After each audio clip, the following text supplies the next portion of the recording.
आज हम लोग प्रोबेबिलिटी के कुछ क्वेश्चंस करेंगे। सबसे पहले जानते हैं प्रोबेबिलिटी होता क्या है। प्रोबेबिलिटी को P से डिनोट करते हैं और P ऑफ E लिखा हुआ है, इसका मतलब हुआ प्रोबेबिलिटी ऑफ इवेंट। किसी इवेंट की होने की जो संभावना है उसको प्रोबेबिलिटी से हम लोग दर्शाते हैं। और प्रोबेबिलिटी ऑफ इवेंट, कोई इवेंट E है, इसको डिफाइन करेंगे क्या?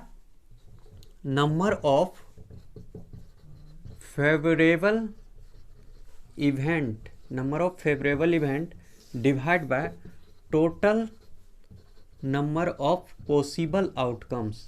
पॉसिबल आउटकम्स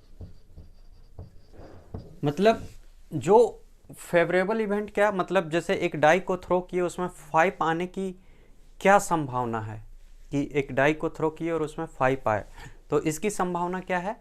5 का आना। तो ये हमारे फेवरेबल में होना चाहिए। और टोटल पॉसिबल आउटकम्स कह रहे हैं, इसका मतलब उस डाई में कितनी संभावनाएं हो सकती। तो कितनी संभावनाएं हो सकती है? वो 1 भी हो सकता है, 2 भी, 3 भी, 4 भी, 5 भी, 6 भी। इस तरह से एक डाई में 6 पॉसिबल आउटकम्स हो सकते हैं। उसमें 5 आने की प्रोबेबिलिटी कितनी होगी? तो 5 किसी एक ही टाइम पे आएगा, तो 1 by total number of possible outcomes कितना है? 6। तो उसकी 5 आने की प्रोबेबिलिटी कितनी हो जाएगी? हो जाएगी 1/6। अब देखते हैं प्रोबेबिलिटी जो होता है वो 0 से बड़ा, और प्रोबेबिलिटी ऑफ ई मैं यहाँ पे लिख देता हूँ, और ये लेस देन हो सकता है 1 से। मीन्स 0 से 1 के बीच में प्रोबेबिलिटी की वैल्यूज आती है। अगर आपको ऑप्शन में इससे अलग दिया जाए, 1.2 दिया जाए, तो वो प्रोबेबिलिटी का आंसर कभी भी नहीं हो सकता है। ठीक है, तो इसी के बीच में वो लाई करेगा। ठीक है, अब यहाँ पे देखिए एक 0 है और एक 1 है। 0 कब होगा? जैसे कि एक कॉइन है और उस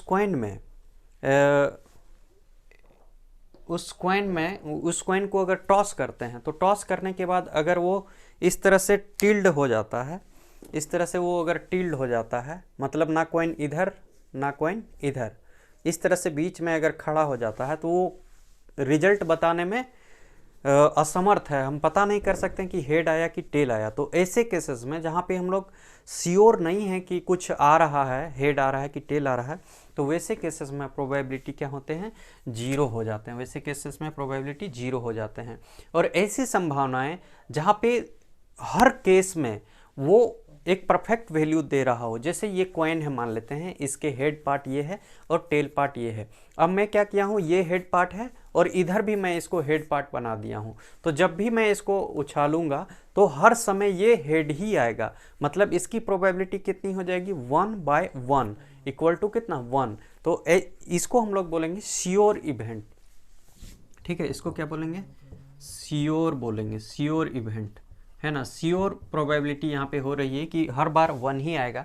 लेकिन इसके केस में क्या है? Impossible event. ठीक है, ये क्या हो गया? इम्पॉसिबल इवेंट हो गया, है ना।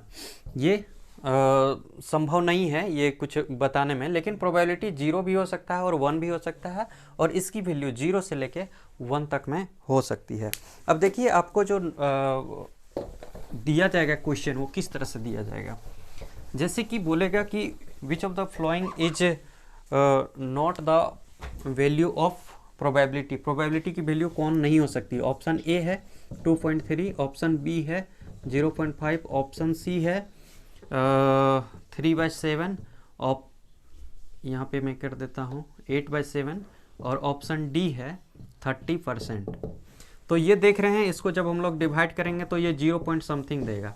ये 0.5 है, मतलब 0 से प्रोबेबिलिटी ऑफ ई और लेस देन 1 पे ये लाई कर रहा है, ये वैल्यू ये भी लाई कर रहा है। लेकिन इसको जब हम लोग डिवाइड करेंगे तो इसकी वैल्यू 1 पॉइंट कितना आएगा? 1 पॉइंट समथिंग आएगा, 1.1 मीन्स 1 से एक्सीड कर जाएगा। तो ये वाली प्रोबेबिलिटी की वैल्यू नहीं हो सकती है। तो यही पूछा गया था हमसे, ये हमने टिक कर दिया। ये भी प्रोबेबिलिटी की वैल्यू हो सकती है, 30% है, मतलब 30 बाय कितना? 100 है। इसको आप जब कट करेंगे तो 0 पॉइंट समथिंग आ जाएगा, है ना। 3/10 है। तो इस तरह से भी आपको क्वेश्चन पूछा जा सकता है। अब चलते हैं कुछ क्वेश्चंस की ओर, देखते हैं। देखिए पहला क्वेश्चन है, the probability of getting 2 heads when 2 coins are tossed is. जब 2 कॉइन को टॉस किया जाता है एक साथ, तो दोनों ही कॉइन में हेड आने की क्या प्रोबेबिलिटी है, क्या संभावना है। तो सबसे पहले देखिए, जब भी दो कॉइन को हम लोग टॉस करेंगे तो पहले कॉइन पे क्या रहेगा, हेड टेल, और दूसरे कॉइन पे क्या रहेगा, हेड टेल। अभी मैं सैंपल स्पेस लिख रहा हूँ, नंबर ऑफ सैंपल स्पेस। कितनी पॉसिबल आउटकम्स हो सकती है? हो सकता है पहले कॉइन पे हेड आए और दूसरे कॉइन पे भी हेड आ जाए। ऐसा हो सकता है पहले कॉइन पे हेड आए, दूसरे कॉइन पे टेल आए। ऐसा हो सकता है पहले कॉइन पे टेल आए, दूसरे कॉइन पे हेड आए। ऐसा भी हो सकता है कि दोनों ही कॉइन पे टेल टेल आए। ठीक है, तो इसके possible number of possible outcomes कितने हो गए, 4। दो कॉइन को जब टॉस करते हैं तो नंबर ऑफ पॉसिबल आउटकम कितने होते हैं, 4। इसको निकालने का तरीका है, नंबर ऑफ सैंपल स्पेस अगर आपको निकालना है तो ये आप करेंगे 2 का पावर n, जहाँ पे n क्या होता है, जहाँ पे n होता है नंबर ऑफ कॉइन। जितना कॉइन रहेगा आप उतना इसमें पुट कर देंगे। जैसे यहाँ पे 2 कॉइन था तो 2 का पावर 2 कर दिए तो कितना आ गया, 4 आ गया। मतलब नंबर ऑफ पॉसिबल आउटकम्स को ही हम लोग क्या बोलते हैं, सैंपल स्पेस। तो सैंपल स्पेस कितना मिल गया, 4। अब देख पा रहे हैं 1 2 3 और ये 4। अगर 3 कॉइन रहता तो 2 का पावर 3 कर देते, नंबर ऑफ सैंपल स्पेस निकल जाता 8। और 4 कॉइन रहता तो फिर उसी तरह से। तो अब यहाँ पे क्या है, पूछा क्या गया है कि उसकी क्या संभावना है कि दोनों ही कॉइन में हेड हेड आए। तो ऐसे कितने कंडीशंस हो सकते हैं, सिर्फ एक यहाँ पे दिख रहा है आपको, सिर्फ एक दिख रहा है। ऐसा एक ही बार होगा जब दोनों ही कॉइन में क्या आएंगे, हेड हेड हेड आएंगे, हेड और हेड आएंगे। तो नंबर ऑफ क्या था, प्रोबेबिलिटी क्या था, नंबर ऑफ फेवरेबल इवेंट्स और divide by number of possible outcomes. तो पॉसिबल आउटकम्स तो पता है 4 होगा, पॉसिबल आउटकम पता है 4 होगा, नंबर ऑफ सैंपल स्पेस ही होता है। और हेड, दोनों में हेड आए, इसकी संभावना कितनी है, नंबर ऑफ फेवरेबल आउटकम्स जो फेवर में है वो कितना है, वो है 1। तो इसका आंसर क्या होगा, 1/4। 1/4 कहीं पे दिख रहा है, ऑप्शन नंबर डी इसका करेक्ट आंसर होगा। नेक्स्ट क्वेश्चन पे चलते हैं। देखिए दूसरा क्वेश्चन है, 3 coins tossed simultaneously, what is the probability of getting exactly 2 hits? यहाँ पे क्या कह रहा है, क्वेश्चन आप देख पा रहे होंगे। यहाँ पे कह रहा है कि 3 कॉइन है, 3 कॉइन को साइमल्टेनियसली मतलब होता है एक साथ, उसको टॉस किया गया। तो पूछा है आपसे what is the probability of getting exactly 2 heads. तो उसमें से किसी 2 कॉइन पे एग्जैक्टली मतलब एग्जैक्टली 2 हेड आए। ऐसा भी हो सकता है कि 2 हेड आए और एक टेल आ जाए, लेकिन एग्जैक्टली 2 हेड तो रहने चाहिए, 2 से कम में नहीं चलेगा। ठीक है, 2 एग्जैक्टली होना चाहिए और 2 से ज़्यादा भी नहीं चलेगा, क्योंकि यहाँ पे एग्जैक्टली बोल दिया गया है। ठीक है, तो अब देखते हैं 3 कॉइन टॉस कर रहे हैं, तो नंबर ऑफ सैंपल स्पेस कितना हो जाएगा, 2 का पावर 3 कर देंगे तो ये कितना हो जाएगा, 8 होता है। तो आपको नीचे तो पता चल गया कि टोटल पॉसिबल आउटकम्स 8 होंगे। आप इसको सैंपल स्पेस इस तरह से देख सकते हैं, हेड टेल। अभी मैं 2 कॉइन का लिख रहा हूँ, क्या क्या पॉसिबल आउटकम्स हो सकते हैं, हेड हेड हो सकते हैं, हेड टेल हो सकते हैं, टेल हेड हो सकते हैं और टेल टेल हो सकते हैं। अब तीसरा कॉइन भी इसमें इंक्लूड कर दीजिए, हेड टेल। तो क्या क्या पॉसिबल आउटकम्स हो सकते हैं, हेड हेड हेड हो सकता है, हेड टेल हेड हो सकता है, टेल हेड हेड हो सकता है, टेल टेल हेड हो सकता है। मैं ये इस हेड को सबके एंड पॉइंट पे जोड़ रहा हूँ। यहाँ पे देखिए हेड हेड हेड हो गया, हेड टेल, फिर ये हेड को यहाँ पे ले आया है ना, टेल हेड, फिर हेड, टेल टेल हेड, इतना हो गया। अब फिर इसी चीज़ को इससे मल्टीप्लाई करूँगा और इसको लास्ट नंबर पे लिखूँगा। तो हेड हेड क्या होगा, टेल होगा, हेड हेड टेल होगा, और क्या होगा, हेड टेल टेल होगा, और क्या होगा, टेल हेड टेल होगा, और क्या होगा, टेल टेल टेल होगा। ठीक है, इतना ही पॉसिबल आउटकम्स हो सकते हैं when 3 coins are tossed together या साइमल्टेनियसली। जब 3 कॉइन को टॉस करते हैं तो ये 8 पॉसिबल आउटकम्स हो सकते हैं, ये 8 पॉसिबल आउटकम्स हो सकते हैं। ठीक है, इसको सेट्स के फॉर्म में हमने लिख दिया, इसको सेट्स के फॉर्म में हमने लिख दिया। अब पूछा है कि find the probability of getting exactly 2 heads, exactly 2 head ही हो। तो यहाँ पे एक दिख रहा है, ये 2 हेड है, एग्जैक्टली 2 हेड पूछा है ना, यहाँ पे 3 हेड दिख रहा है, तो इसको छोड़ दीजिए। एग्जैक्टली 2 हेड यहाँ पे दिख रहा है, एग्जैक्टली 2 हेड यहाँ पे दिख रहा है, एग्जैक्टली 2 हेड यहाँ पे दिख रहा है, और कहीं पे नहीं दिख रहा है। तो ऐसे फेवरेबल आउटकम्स कितने हो गए, फेवरेबल आउटकम्स 3 हो गए, जहाँ पे एग्जैक्टली 2 हेड तो दिख ही रहे थे और total number of possible outcomes 8 हैं, तो 3/8 इसके ऑप्शन देख लेते हैं। इसके ऑप्शन 3/8 हैं, 26 का सी। ठीक है, तो इसका आंसर कितना आ जाएगा? 3/8। ठीक है, मैं ऑप्शन नहीं लिखा था यहाँ। चलिए देख लेते हैं नेक्स्ट क्वेश्चन। नेक्स्ट क्वेश्चन है, in a lottery there are 6 prize and 24 blanks, what is the probability of not getting the prize? इसको मैं समझा देता हूँ। एक लॉटरी है, उस लॉटरी में 6 प्राइज हैं और 24 ब्लैंक्स हैं, मतलब 24 उसके ब्लैंक्स कार्ड होंगे मान लेते हैं, और 6 कार्ड ऐसे होंगे जिसमें प्राइज होंगे। अब वो प्राइज कुछ भी हो सकता है। तो उस लॉटरी में टोटल कितने टिकट हैं? टोटल टिकट है 6 प्राइज के और ये 24 ब्लैंक्स के, तो टोटल टिकट उसके 30 हो गए। तो नंबर ऑफ सैंपल स्पेस आपको मिल गया 30। अब बहुत लोग ये करेंगे कि 24 ही लिख देंगे या 6 ही लिख देंगे, लेकिन नहीं, टोटल होगा possible outcomes. Total possible outcomes कितने होंगे? 24 टिकट्स ऐसे होंगे जो ब्लैंक होंगे, अगर वो कोई उसको उठाता है तो उस पर कुछ नहीं निकलेगा, लेकिन 6 ऐसे कार्ड्स होंगे जिस पे प्राइज नॉमिनेटेड होगा, लिखा हुआ रहेगा। तो total number of sample space की बात करें, सैंपल स्पेस की बेसिकली बात करें तो 30 हो गया। अब मेरे से पूछा क्या गया है, what is the probability of not getting the prize? Means इस 24 ब्लैंक कार्ड्स में अगर कोई एक कार्ड खींचता है तो वो प्राइज नहीं पाएगा, लेकिन अगर 6 में से कोई कार्ड वो निकाल लेता है तो प्राइज पा जाएगा। इसका मतलब मेरे से पूछा गया है कि वो प्राइज ना पाए, तो इसकी कितनी संभावना है? इसकी संभावना है 24। इसकी कितनी संभावना है? 24 ऐसे संभावना है जहाँ पे एक भी कार्ड हम निकालेंगे तो हमको प्राइज नहीं मिलेगा। और total number of possible outcomes नीचे डिवाइड करना पड़ेगा प्रोबेबिलिटी निकालने के लिए। तो total number of possible outcomes कितने होंगे?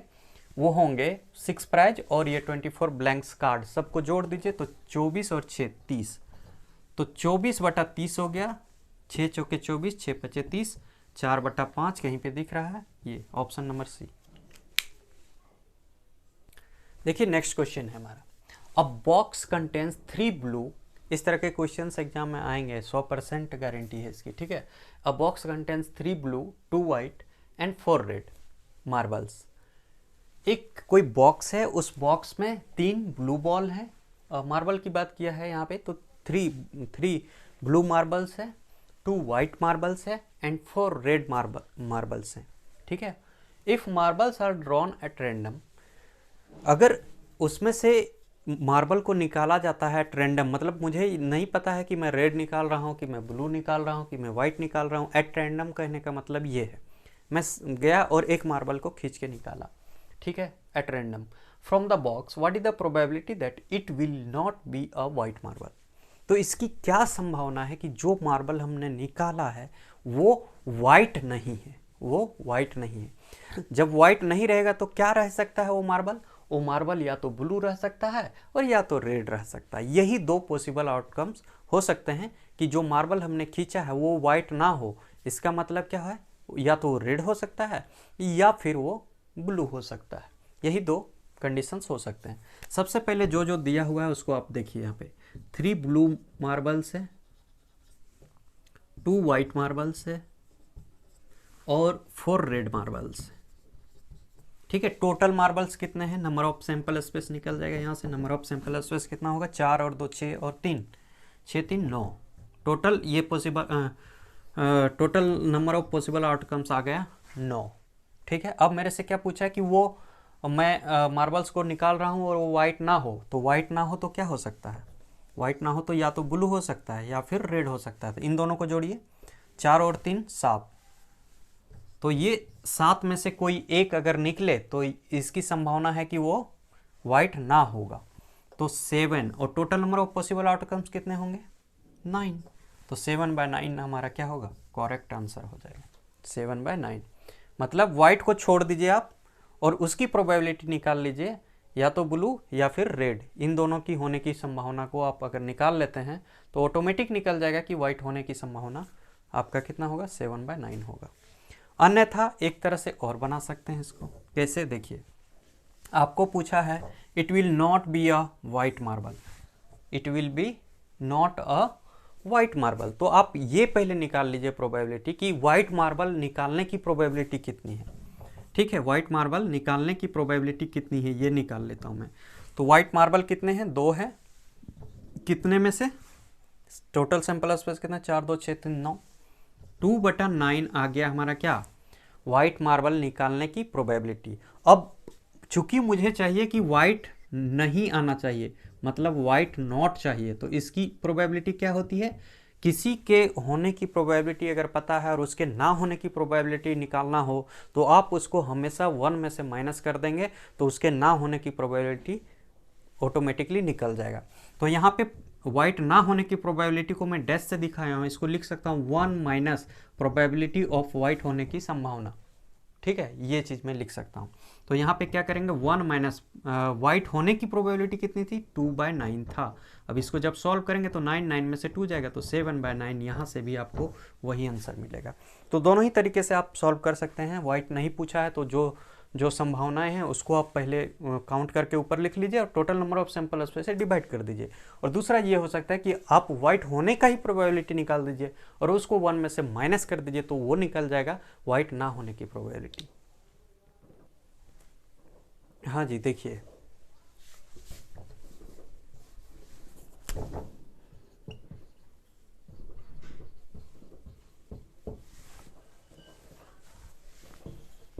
from a well shuffled deck 52 cards, one card is drawn at random. What is the probability of getting queen?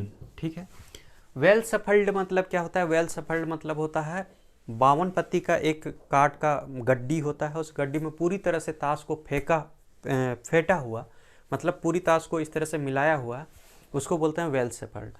तो from a well shuffled deck of 52 cards, 52 cards होते हैं playing cards में, 1 card is drawn at random, उस 52 पत्ती के card में से एक कार्ड को हम लोग खींचते हैं। एट रैंडम मतलब मुझे नहीं पता है कि वो कौन सा कार्ड होगा, मैं बिना देखे उसको एक कहीं से भी मैं एक कार्ड खींच रहा हूँ। What is the probability of getting queen? तो जो मैं खींचा हूँ, जो कार्ड मैं 52 पत्ती में से एक कार्ड निकाला हूँ, इसकी क्या प्रोबेबिलिटी कि जो मैं निकाला हूँ वो क्वीन का कार्ड है। वो किसका कार्ड है? क्वीन का कार्ड है। तो सबसे पहले आपको ये पता होना चाहिए 52 कार्ड में क्वीन की संख्या कितनी होती है।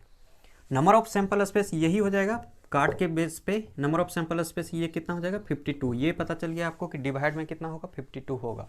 अब मेरे से पूछा क्या गया है क्वीन, तो 52 पत्ती में से 4 पत्ती ऐसे होते हैं, 4 कार्ड्स ऐसे होते हैं जो किसके होते हैं? क्वीन के होते हैं। 4 कार्ड क्वीन के होते हैं, सभी के 4-4 कार्ड होते हैं। 1 जिसको एक्का बोलते हैं, एस बोलते हैं, उसके भी 4 कार्ड होंगे, 2 के भी 4 कार्ड होंगे, 3 के भी 4 कार्ड होंगे, 4th के भी 4 कार्ड होंगे, जैक का भी 4 होंगे, क्वीन का भी 4 होंगे, है ना, और किंग का भी 4 होगा। इस 4 में से ये हमारा क्वीन, तो क्वीन का ही पूछा था, तो 4 हमारा क्वीन होता है। और कितने पॉसिबल आउटकम्स हो सकते हैं? 52 पत्ती में 52 चांसेस हो सकते हैं कि कोई कार्ड निकल जाए, उसमें से क्वीन निकालने का पूछा था इसलिए उसको ऊपर लिखे। 4/52 इसको आप कट कर सकते हैं, 13 चौके 52, 1/13, 1/13 इज द राइट आंसर। अब देखते हैं वही क्वेश्चन है।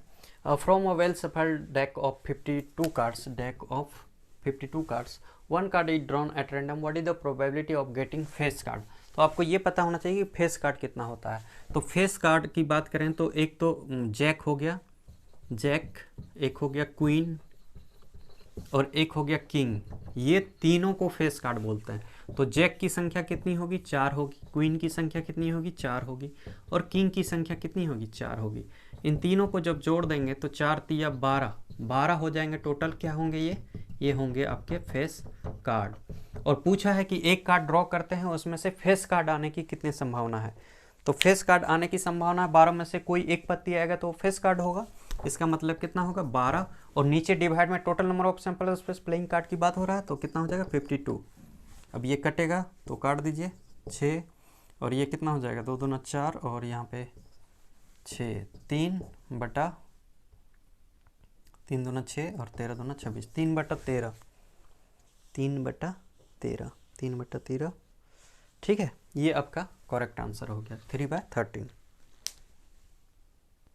देखिए नेक्स्ट क्वेश्चन है, अ box contains cards numbered 6 to 50 a card is drawn at random from the box, the probability that the drawn cards has a number which is a perfect square is। देखिए यहाँ पे एक box है और उस box में जो cards हैं उस पे नंबर किए हुए हैं, 6 से लेके कहाँ तक नंबर किए हुए हैं, 50। ठीक है, 6 से लेके कहाँ तक नंबर किए हुए हैं, मतलब 6 होंगे, 7 होंगे, 8 होंगे, 9 होंगे, इस तरह से करते हुए कहाँ तक नंबरिंग किए हुए हैं, 50। तो नंबर ऑफ टोटल कार्ड्स कितने होंगे, टोटल कार्ड्स कितने होंगे, ये टोटल आपको नंबर दिख रहा है 50। 50 में से इधर जो कार्ड छूट गए होंगे, कौन कौन कार्ड छूट गए होंगे, 1 2 3 4 और ये 5, ये 5 कार्ड छूट गए होंगे, तब जाके 6 से लेके 50 तक हुआ होगा। तो 50 में से इस 5 कार्ड को आप माइनस कर देंगे, मतलब टोटल नंबर ऑफ कार्ड्स कितने हो जाएंगे, टोटल नंबर ऑफ कार्ड कितने हो जाएंगे, टोटल नंबर ऑफ कार्ड्स कितने हो जाएंगे, 45 हो जाएंगे।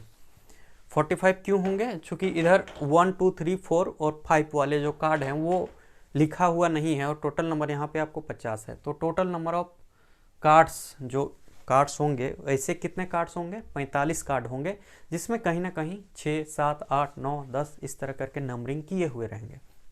ये आपको पता चल गया, यही आपका क्या होगा, नंबर ऑफ सैंपल स्पेस होगा, ये आपको पता चल गया। अब पूछा है कि what is the probability that the drawn card has a number which is perfect square. तो इस 45 कार्ड में से एक कार्ड को निकालना है और वो कार्ड परफेक्ट स्क्वायर का जो नंबर है वो कार्ड होना चाहिए। तो परफेक्ट स्क्वायर कौन कौन से नंबर पे आ सकते हैं, एक तो 3 का स्क्वायर हो सकता है जो कि 9 हो सकता है, परफेक्ट स्क्वायर है। 16 हो सकता है 4 का स्क्वायर, 5 का स्क्वायर 25 हो सकता है, 6 का स्क्वायर 36 हो सकता है, 7 का स्क्वायर 49 हो सकता है, 8 का स्क्वायर करेंगे तो ज़्यादा हो जाएगा, 2 का स्क्वायर करेंगे तो 4 होगा, 4 तो यहाँ है नहीं। तो ये सारे नंबर आने चाहिए, तब हम कहेंगे क्या है, परफेक्ट स्क्वायर है। तो ऐसे कितने कार्ड हैं जो परफेक्ट स्क्वायर दे सकते हैं, एक कार्ड एक हो गया, 2 3 4 5, ऐसे 5 कार्ड हैं। ठीक है, ऐसे number of perfect square cards कितने हो जाएंगे, ऐसे कार्ड हो जाएंगे 5। तो आपको दोनों चीज़ें पता चल गया, परफेक्ट स्क्वायर होने के लिए 5 होने चाहिए, total number of sample space कितने होंगे, 45 होंगे। तो इसको आप काट सकते हैं, 9 × 5 = 45, 1/9, 1/9 is the correct answer, 1/9 is the correct answer. ठीक है, तो आपको ये चीज़ें पता होनी चाहिए। अब यहाँ पे कोई 50 कर देगा, नंबर ऑफ सैंपल स्पेस में तो गलत हो जाएगा, क्योंकि कार्ड तो कितने हैं, 45 ही कार्ड हैं, और ऐसे 5 कार्ड्स हैं जहाँ पे ये नंबर ऑफ परफेक्ट स्क्वायर आ सकते हैं। देखिए उसी तरह का ये क्वेश्चन भी सिमिलर है, a number is selected at random from the number 1 to 30, 1 से लेके 30 तक के नंबर्स लिखे हुए हैं कार्ड्स में। अब क्या पूछा है आपको, what is the probability that the selected number is a prime number, और मैं जो कार्ड निकाल रहा हूँ वो प्राइम नंबर ही निकले, इसकी क्या प्रोबेबिलिटी होगी अगर मुझे ये पता है कि 1 से लेके 30 तक के नंबर्स कार्ड वहाँ पे हैं मौजूद। तो प्राइम नंबर सबसे पहले आपको समझना पड़ेगा, प्राइम नंबर कहाँ से होता है, जो खुद से विभाजित हो, अपने आप से विभाजित हो और 1 से विभाजित हो।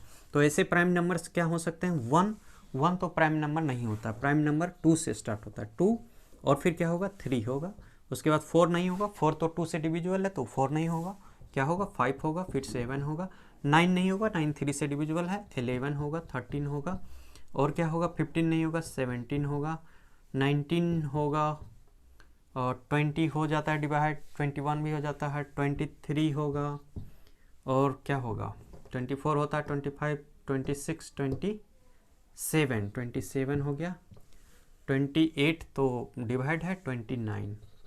ये नंबर्स ऐसे होते हैं जिसको हम लोग क्या कहते हैं, प्राइम नंबर्स। ठीक है, प्राइम नंबर्स 2 3 5 7 11 13 17 19 23 27 29, इस तरह के कितने कार्ड हैं, 1 2 3 4 5 6 7 8 9 10 11 ऐसे कार्ड हैं। और total number of sample space कितना था, कितने कार्ड थे टोटल, 30 कार्ड थे। तो 11/30 is the correct answer. Answer एक बार चेक कर लेते हैं, 11/30, 11/30।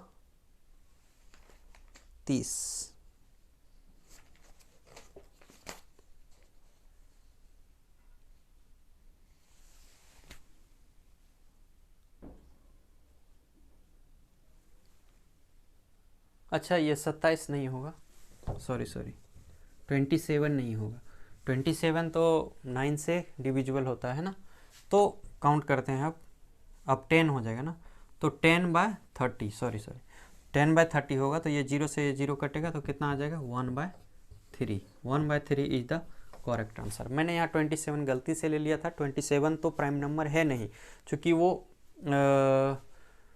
किससे 9 से कट जाता है, 9 का 18, 9 तिया 27, ठीक है। 29 नहीं कटता है, 23 नहीं कटता है, 19 नहीं कटता है, ये सारे प्राइम नंबर है, तो 1/3 इसका करेक्ट आंसर हो गया।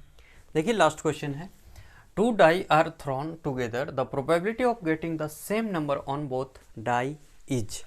यहाँ पे ये कह रहा है कि 2 डाई को एक साथ थ्रो करते हैं, थ्रो करने के बाद इसकी क्या प्रोबेबिलिटी होगी कि दोनों ही डाई पे, डाई 1 है और ये मान लेते हैं डाई 2 है, तो दोनों ही डाई पे सेम नंबर आना चाहिए। इसका मतलब इसमें अगर 1 आता है तो इसमें भी 1 आना चाहिए, इसमें अगर 2 आता है तो दूसरे डाई में भी 2 आना चाहिए, तीसरे में अगर तीसरी बार में इसमें 3 आता है तो इसमें 3 ही आना चाहिए। इस तरह से मतलब दोनों ही डाई पे सेम नंबर होने चाहिए। अगर इस पे 1 आता है, इस पे 2 आता है तो वो काउंट नहीं करना है।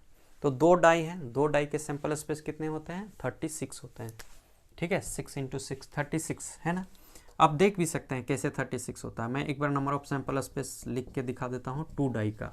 एक तो होगा 1 1 हो सकता है, 1 2 हो सकता है, 1 3 हो सकता है,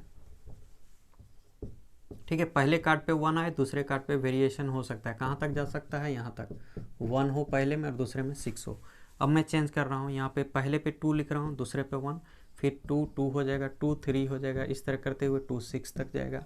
फिर इसी तरह से 3 1 3 2 3 3 और फिर 3 6, और इसी तरह करते हुए यहाँ पे 6 6 1 6 2 करते हुए इधर भी चले जाएंगे, 6 6 तक जाएंगे। तो total number of sample space ये आपको लिखने आना चाहिए, है ना। आप लिख सकते हैं इस तरह से, प्रयास कीजिएगा, है ना। पहले को 1 को कांस्टेंट रखेंगे और इधर बढ़ाते जाएंगे, यहाँ 1 है, यहाँ पे 2 है, यहाँ पे 3 है, करते हुए 6 तक। फिर अब यहाँ पे बढ़ाएंगे, यहाँ 2 करेंगे, फिर यहाँ 1 से लेकर 6 तक, यहाँ 3 करेंगे, फिर यहाँ 1 से 6 तक, यहाँ 4 करेंगे, 5 करेंगे, 6 करेंगे। तो इस तरह से तो एक टर्म में आपको 6 मिलेंगे, 6 रो बनेंगे, 6 6 36 नंबर ऑफ सैंपल स्पेस होगा। अब देखिए दोनों ही डाई पे कितना आना चाहिए, सेम नंबर आना चाहिए। दोनों ही डाई पे सेम नंबर आना चाहिए। इसकी कितनी पॉसिबल आउटकम्स हो सकती है, या तो पहले और दूसरे पे 1 1 आ जाए, या पहले पे 2 दूसरे पे 2 आ जाए, पहले पे 3 दूसरे पे 3, पहले पे 4 दूसरे पे 4, पहले पे 5 दूसरे पे 5 और पहले पे 6 दूसरे पे 6। यही हो सकता है, इससे ज़्यादा नहीं हो सकता है, क्योंकि डाई में हमारा 6 मैक्सिमम वैल्यू होता है, ठीक है। तो 1 2 3 4 5 6 ऐसी संभावना है, 6 ऐसी पॉसिबल आउटकम्स हैं, सॉरी ऐसे फेवरेबल आउटकम्स हैं जिस पे दोनों ही कार्ड पे दोनों ही डाई पे सेम नंबर आ रहे हैं। तो इसकी प्रोबेबिलिटी कितनी होगी, तो नंबर ऑफ सैंपल स्पेस तो पता है आपको 36, और नंबर ऑफ फेवरेबल आउटकम्स कितने हो गए 2 2 4 और 2 6। तो 6/36, 6 6 36, 1/6, 1/6 कहाँ पे है, option number C is the correct answer, ठीक है। Thank you.